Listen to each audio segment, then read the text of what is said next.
Hello friends, कैसे हैं आप सभी। आशा करती हूँ आप सभी बहुत ही अच्छे होंगे। स्वागत है आप सभी का हमारे यूट्यूब चैनल स्मार्ट स्टडी 101 पर और मैं हूँ दिव्या वर्मा। दोस्तों, इस वीडियो के माध्यम से MA third semester drawing and painting का पेपर डिस्कस किया जाएगा और अगर आप लोगों को ये वीडियो पसंद आती है, आपके लिए हेल्पफुल रहती है, तो प्लीज़ वीडियो को लाइक शेयर ज़रूर कीजिएगा और इसी प्रकार की अन्य वीडियोज़ देखने के लिए हमारे इस चैनल को सब्सक्राइब भी कर लीजिएगा। और दोस्तों, हम आपकी सहायता करने के लिए टेलीग्राम चैनल पर भी उपलब्ध हैं, तो आप चाहें तो हमें वहां भी ज्वाइन कर सकते हैं और टेलीग्राम चैनल की लिंक मैं इस वीडियो की कमेंट बॉक्स में पिन कर दूंगी। तो चलिए फिर पेपर को देख लेते हैं एक बार। एमए थर्ड सेमेस्टर और ये 2023-24 का पेपर है। सब्जेक्ट क्या है? Drawing and painting. आगे देखते हैं। टाइमिंग कितनी दी जाती है? 2 घंटे की। टाइमिंग 2 घंटे की रहती है और 75 नंबर का आपका पेपर होता है। आगे देखते हैं। सभी खंडों से निर्देशानुसार प्रश्नों के उत्तर दीजिए। आगे देखिए। तो इस प्रश्न पत्र में 3 खंड हैं और तीनों खंडों से आपको क्वेश्चन करने हैं। तो देखिए यहाँ पर पहला है खंड आ या फिर सेक्शन ए। अब इसमें जो नोट दिया हुआ है इसे ध्यान से पढ़िएगा। सभी प्रश्न अनिवार्य हैं। प्रत्येक प्रश्न 5 अंक का है। तो खंड का से आपको सभी प्रश्न करने हैं और सभी प्रश्न कितने अंक के हैं? 5-5 अंक के हैं। तो आपको कम से कम 1 या 1.5 पेज जरूर लिखना है। पहला प्रश्न है स्पेन की कला पर प्रकाश डालिए। स्पेन की कला के बारे में लिखना है। फिर अगला प्रश्न है लास्कॉक्स गुफाएं किस लिए प्रसिद्ध हैं? इन्हें लास्को गुफाएं भी कहते हैं। तो लास्को गुफाएं किस लिए प्रसिद्ध हैं ये बताना है।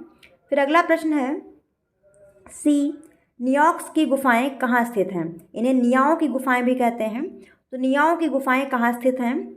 फिर अगला प्रश्न है डी नंबर मायसीनियन कला पर प्रकाश डालिए। मायसीनिया की कला के बारे में बताना है। फिर नेक्स्ट, रोम का प्राचीन धर्म क्या है? यह इतना क्यों महत्वपूर्ण है? रोम का प्राचीन धर्म क्या है और यह इतना क्यों महत्वपूर्ण है? इस बारे में लिखना है। फिर अगला प्रश्न है एफ बेबीलोनिया की सभ्यता में हम्मुराबाई की विधि संहिता की मुख्य धाराओं पर संक्षेप में प्रकाश डालिए।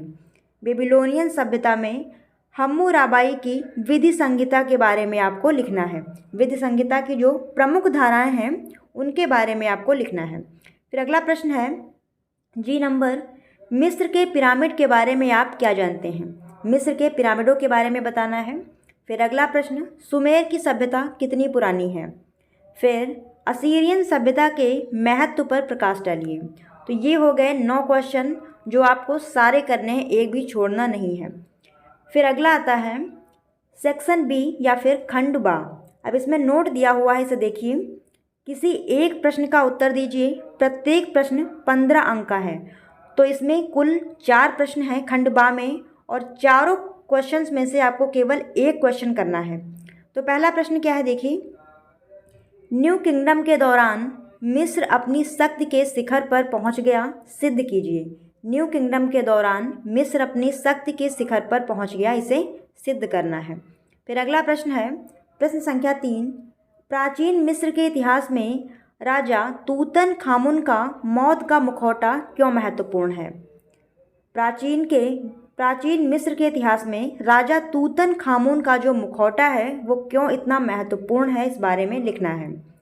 फिर अगला प्रश्न है अल्तामीरा गुफाएं कहाँ स्थित हैं? इसकी क्या विशेषताएं हैं? प्रकाश डालिए। अल्तामीरा की गुफाओं के बारे में बताना है। फिर अगला प्रश्न है प्रश्न संख्या 5। रोमनस्क पांडुलिपि के विषय में आप क्या जानते हैं? रोमनस्क पांडुलिपि के विषय के बारे में आप क्या जानते हैं, ये लिखना है। तो ये 4 क्वेश्चंस हो गए, इनमें से केवल एक क्वेश्चन ही करना है। फिर अगला आता है सेक्शन सी या फिर खंड सा। इसमें भी वही चीज़ है, किसी एक प्रश्न का उत्तर दीजिए। प्रत्येक प्रश्न 15 अंक का है। तो इसमें भी 4 प्रश्न हैं जिनमें से केवल एक प्रश्न हल करना है। तो पहला प्रश्न है बाइजेंटाइन कला पर संक्षिप्त लेख लिखिए। बाइजेंटाइन कला के बारे में लिखना है। फिर अगला प्रश्न आता है प्रश्न संख्या 7। इटली में पुनरुत्थान काल कौन सा था? किन कलाकारों ने विशेष योगदान प्रदान किया? विस्तार से लिखिए। तो इटली के पुनरुत्थान काल के बारे में लिखना है और कौन से कलाकारों ने पुनरुत्थान काल में अपना विशेष योगदान दिया है उनके बारे में बताना है। फिर नेक्स्ट क्वेश्चन है इटरक्शन कला पर प्रकाश डालिए। इटरक्शन कला पर प्रकाश डालिए, इटरक्शन कला के बारे में लिखना है। फिर अगला प्रश्न है, इटली की वास्तुकला बहुत व्यापक और विविध है, सिद्ध कीजिए। तो ये हो गए सारे क्वेश्चंस। और अगर आप लोगों को ये वीडियो पसंद आई हो तो प्लीज़ वीडियो को लाइक शेयर ज़रूर कीजिएगा, और इसी प्रकार की अन्य वीडियोस देखने के लिए हमारे इस चैनल को सब्सक्राइब भी करके रखिएगा। दोस्तों मिलते हैं ऐसी किसी नई वीडियो के साथ, तब तक आप जुड़े रहें हमारे साथ। धन्यवाद दोस्तों, जय हिंद।